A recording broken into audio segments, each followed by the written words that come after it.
Thanks a lot for staying with us on TVC Breakfast. Now to our next discussion, where it's about 4 days now since the death of UK's longest-serving monarch, who passed away after ruling Britain for about 70 years. While dignitaries from across the world have been paying their tributes to the late Queen and wishing the family well at this time, while more people are still making their way to Windsor Castle and Buckingham Palace in remembrance of the Queen. The funeral is now set to hold on Monday, September the 19th, at the Westminster Abbey before the Queen is laid to rest in Windsor. Joining us now to talk about the Queen's passing and what lies ahead, Nigeria's High Commissioner to the United Kingdom, Ambassador Sarafa Ishola. Thank you very much for joining in at this time.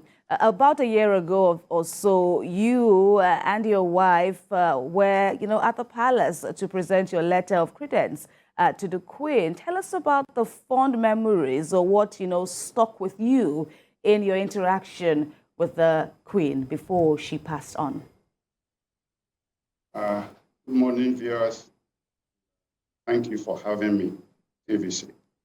Well, the Queen, as you know, I like to refer to the Queen as the Queen of Great Britain and United Kingdom, Queen of the Commonwealth, in actual fact, Queen of the world.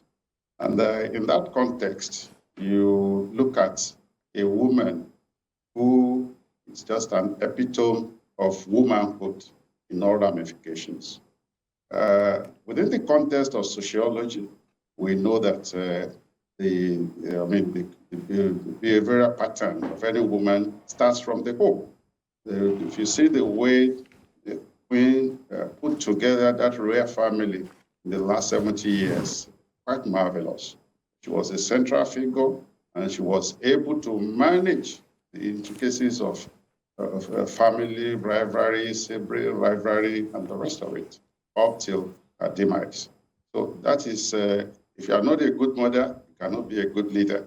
And if you take it further, her passion for Britain is not in doubt at all, because Queen was always concerned with the plight of the common people, and that is not quite common. It's monarchy.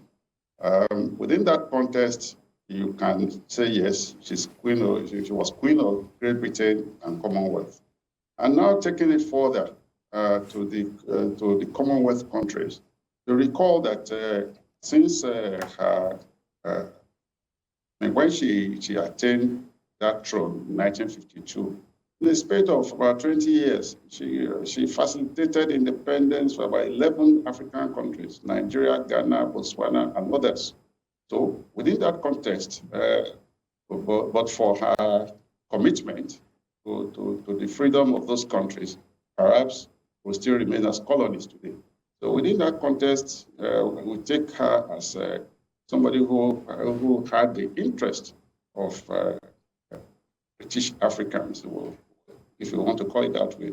I mean, the former colonies in Africa, a lot of us had independence during her reign. Now going to the issue of the engagement, the Queen placed emphasis on Commonwealth High Commissioners over other ambassadors. She started saying that during the presentation of letter of credence, for any High Commissioner, you will have to write with 6 horses, whereas ambassadors of other country will ride with 4 horses. So so you start feeling the ambience right from your carriage. But now, on getting to the Buckingham Palace, what I discovered was Queen that was quite engaging, probing questions. And to find a woman at 95 that alert, I was really amazed. I mentioned to the Queen, that I brought felicitations from the President of the Federal Republic of Nigeria, and indeed the entire people of Nigeria. I made it very clear to the Queen how Nigerians really loved her, when she said in 1956, how people lined the streets for 4 hours in the sun waiting to just wave at her, and that love that Nigerians have for her has not changed. I also took time to appreciate the way Queen has really welcomed Nigerians in the United Kingdom. At the last count, we have an estimated 250,000 British Nigerians in the UK. And a lot of them have been integrated into the British society, whether it's in the House of Commons, the present chairman of all party parliamentary group on Nigeria is Kate Osama.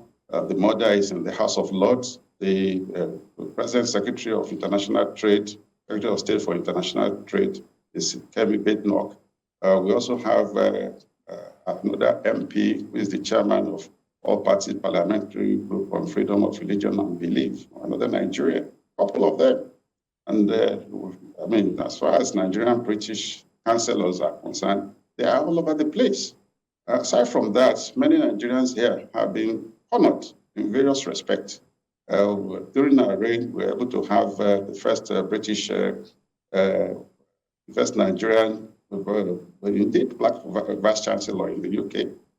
Within the same period, we have Dr. Abdullah Ishio from Kano, who is a Lieutenant Governor who performed royal functions on behalf of the royal family. Quite a lot of them. So I took time to appreciate the way the Queen has welcomed Nigerians in the UK. Now going to the contents of the discussion, I put it across to the Queen respectfully of the need to deepen our relations with UK, because when I came in, because the whole world was just marching out of COVID, Brexit, Britain was out of Brexit then, but still in form of a kind of transition before the COVID, and the need for Nigeria's UK relationship to be deepened. And I sought for the Binational Commission. Prior to this time, I was at Chatham House, where I engaged Dr. Alex Vines, the director of African section of the Chatham House, on the need to deepen relations between Nigeria and the UK in the context of bilateral relations, and the need for a binational commission similar to what we have with South Africa, what Nigeria has with South Africa, Algeria, and to some extent the United States of America. So it is within that context that I see the opportunity to bring that to the attention of the Queen. But because of the love that the Queen has for Commonwealth, she just emphasized the need to get things done within the Commonwealth. Right. And even all the entreaties to the fact that we can have both pari passu, bilateral relationship deepened within the context of Nigeria-UK relations, because there are so many peculiarities that really call for that. After Brexit, of course, Africa is the market for Britain. And when we talk, talking in that context, you have a situation whereby the largest economy in Africa must have a special place in context of trade relations. So, but the Queen kept on believing that many of these things can be done within the Commonwealth. Well, we have not given up, because we still strongly believe that is the right thing to do. After that, I've been asked to look into the framework. The Ministry of Foreign Affairs is already working on the framework for that binational commission. The need for that is we have a lot of memorandum of understanding, whether in the education sector, security, defense, trade, and so many other memorandum of understanding that are not really working well. And within the context of a binational commission, we'll be able to evaluate these MOUs, look at those that are working, look at the issues of impediments, and how this is resolved on a kind of one-stop table, probably yearly, even if it's going to be at the level of the Prime Minister and President, or at the level of the Deputy Prime Minister and the Vice President. Of course, we need something like that to strengthen this relationship and deepen it, So those were the engagements that I had with the Queen. Now, you said that she asked probing questions. Can you let us know some of those probing questions? Yes, how is the probing questions centered on the need to have the need to convince her, on why multilateral relationship at Commonwealth cannot still, achieve the desired objectives of Nigeria. In my request for a binational commission, she was quite engaging along that line. She strongly believed that could be done. And it's the level of engagement that was really challenging. As I was offering one, she was throwing another one. So that was what I mean by the kind of engagement that I had with her.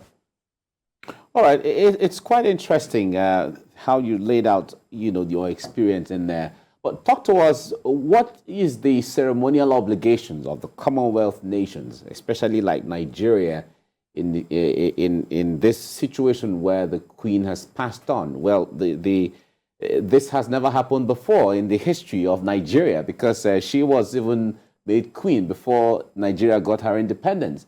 So what are the ceremonial obligations of Commonwealth nations to her passing? Well, thank you very much for that good question. The challenge is, like you said, it has never happened in the last 70 years, which means, citizens of the Commonwealth, including Britain, that are 80 years old, or may not even know what needs to be done. But I must tell you that the British monarchy dates back to 8th century. So it's an institution that has been built. And you can see you can see within 24 hours, immediately after King Charles IV, was named as the next king in throne. Of course, it's always been the heir apparent. And he flew back into London from Bramura, and the whole world can testify to the ascension has already crowned him as the next king. So today, all the various components of Great Britain, Scotland, Cardiff, Wales, and Belfast have already proclaimed him as the king. Yesterday, you recall that the High Commissioners of the Realms country, the Realms country are those countries which Queen still remains as the head of state. Canada, St. Nevis and Kitts, and many of those Caribbean islands and some Fiji islands. The Queen still remains the head of state. So the Commonwealth Secretary General, Patricia Scotland, QC, really facilitated the enthronement of King Charles III as the head of state of those countries.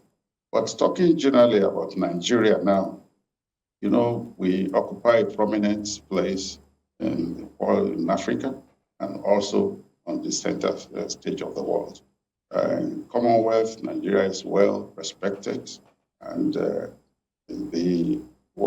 participation started by mourning. The President of the Federal Republic of Nigeria, President Muhammadu Buhari, has already issued out a statement mourning, which every Nigerian is queuing into. The mourning has started, called that both Minister of Interior and Minister of Foreign Affairs has directed that all flags of Nigeria should fly at half-mast for 2 days in honor of the Queen. The same way, you have Minister of Interior asking that some honor is also done at home for the Queen.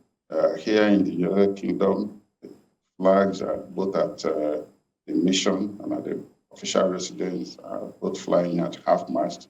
We have opened the condolence register for Nigerians and other desirable people to offer their condolences in the register, and that register will be forwarded to Buckingham Palace later. In addition, we're expecting that the burial programs will come out more succinctly today. You recall that the bureaucrats are having a tough time, even though Operation London Bridge was put in place as a plan about 20 years ago. But you and I know that the world of plan and reality, they are two different. So everybody is just on their desk, because sometimes they have to look at issues of modernity. We can't, even though the British monarchy is a conservative institution, but we have to look at the context of those things that were done 70 years ago, whether they are still in tune with this. And the king has been working along this line. So the bureaucrats really have to put something in place that fit into that. And arguably, the British government will be hosting world leaders, which is quite unprecedented. President Biden has indicated interest in attending, and I have no doubt in my mind that Nigeria too will be fully represented on that occasion. And after that, other issues will now be how to support King Charles III in his role as the head of the Commonwealth. So, and given the relationship between Prince Charles and President Muhammadu Buhari, Nigeria too will have a role to play in that context. The last time I engaged with Prince Charles III, he asked after the president, and he also took interest in his Green Wall project, which is afforestation program along the Chad Basin. Because the challenge that we are having in the Northeast stems from the drying up of the Chad Basin, whereby the pastoralists in that place had to move down south, and that started creating problems between the herders and the farmers. And so the Green Wall project of King Charles III, which happened to be the third project of the Queen and was being anchored by the then Prince of Wales, will have to continue. COP27 is coming in Africa this year. Hope that King Charles III is committed to that. I was in South Africa and I had the opportunity of being invited to speak on the sustainable market initiative of Prince Charles, where on that emphasis was laid. In my paper on that occasion, emphasis was laid on the need to do more of what I call talk and do instead of the talk and talk. That initiative was put together to involve the private sector in the COP27 and even further COPs, because it's taken that the private sector also happened to be a stakeholder in this. And on that occasion, I was able to mention to the private sector, because there was a gathering of those in the private sector, that, look, you cannot continue to operate and leave out your regulators in place. So I strongly believe that Prince Charles is committed to this.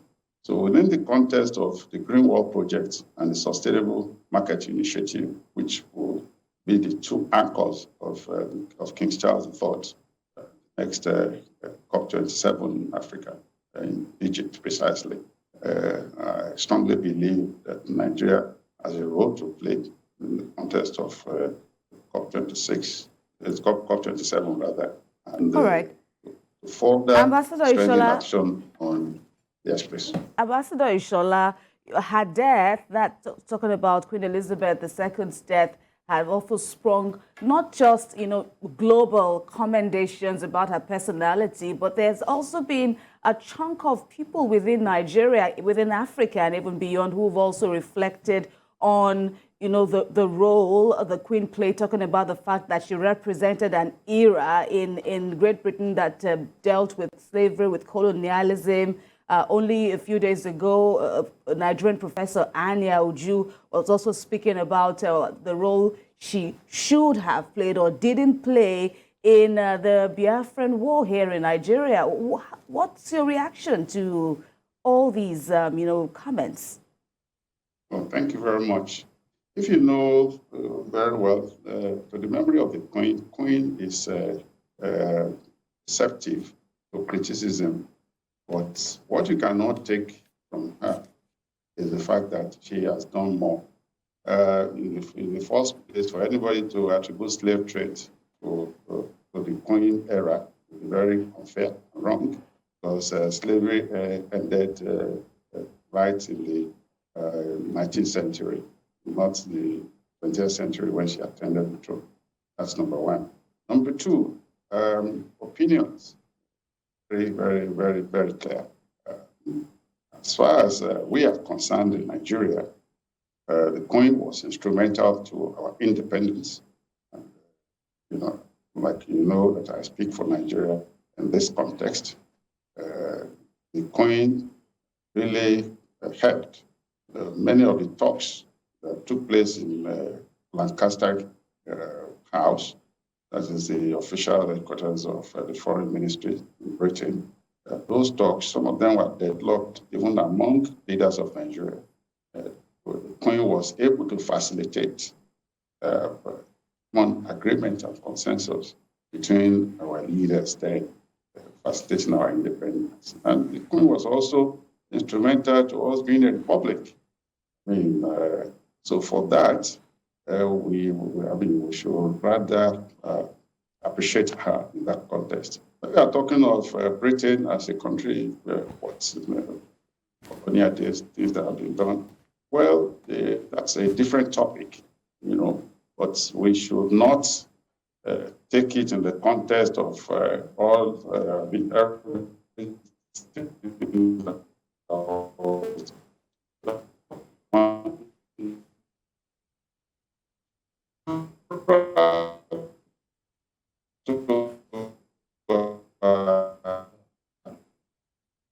ascension is must be separated from the not aware of a situation that she has been done. I've told you numerous things that Queen has done for us here, and even a lot of Nigerians here, whether from the east, from the north, from the south, have found a place as home in the United Kingdom here.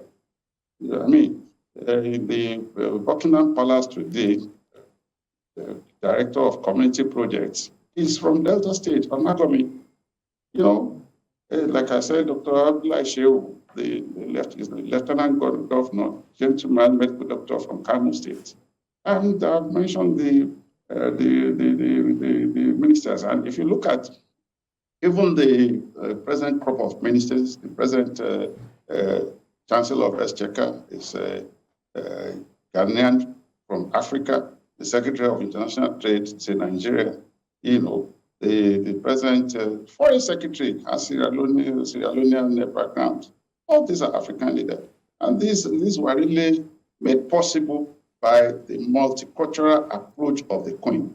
And right here in the UK as of today, more than any other person, Queen has promoted interfaith religious cooperation. During Latino Jubilee, I was in the church.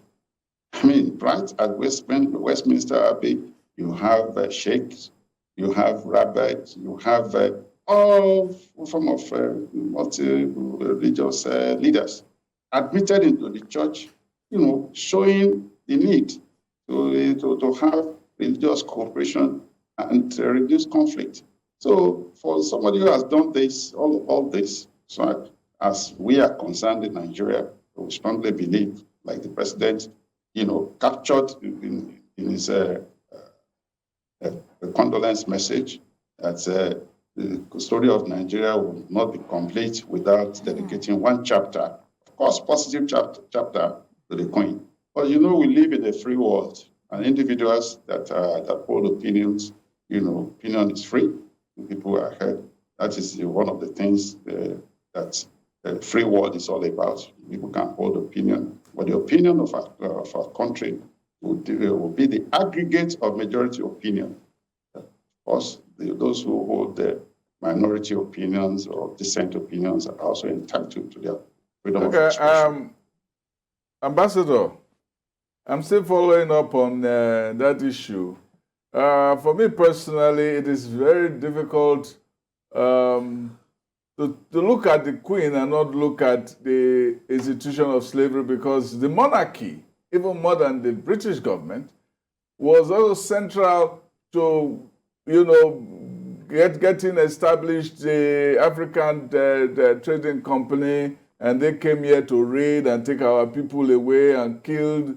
And remember the story of the Middle Passage to the United, what we call United States today, and the Caribbean and all of that.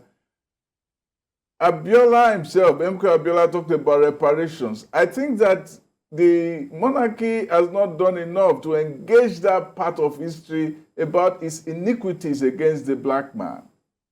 What do you say? Well, thank you very much. Like I said, we are talking of two different issues, and we must be very clear. We are talking of the reign of Queen Elizabeth II and all activities within that reign. So if we're talking of on the issue of reparation, yes, there are issues as far as slavery and other ills that are associated with slavery concerned, but it didn't take place during her reign. So if we have if you have issues with that, must be taken in the context of engaging Christians in thought on those issues. So what I believe is that things that didn't happen under her reign, we must not put it on her, and that's our position.